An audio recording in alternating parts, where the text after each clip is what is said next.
খুব সাবধানে আয় বাবা, ধর আয়।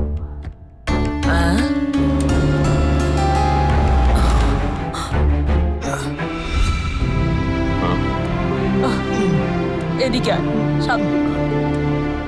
নিচের দিকে তাকিয়ে আয়। সাবধানে সাবধানে।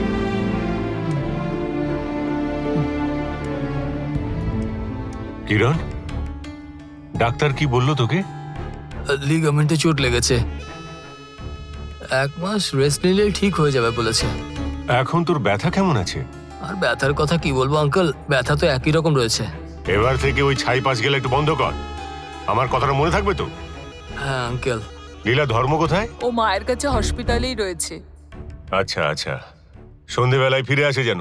আচ্ছা ঠিক আছে। যাও। বাবা, আমি একবার অফিস থেকে ঘুরে আসছি। হ্যাঁ রে বাবা, আজকের দিনে অফিস যেতে হবে? আজকের দিনে ছুটি নেওয়া যায় না? কিন্তু অফিস একটা জরুরি মিটিং রয়েছে বাবা, আমাকে তো সেখানে যেতেই হবে। গঙ্গা, দেবসেনের জন্য একটা নতুন জামা কিনতে হবে। তোমরা দুজন রেডি হয়ে ভ্যারাইটি মলের সামনে চলে এসো। হ্যাঁ, আমিও মিটিং শেষ করে ওখানে চলে আসবো, ঠিক আছে? আচ্ছা।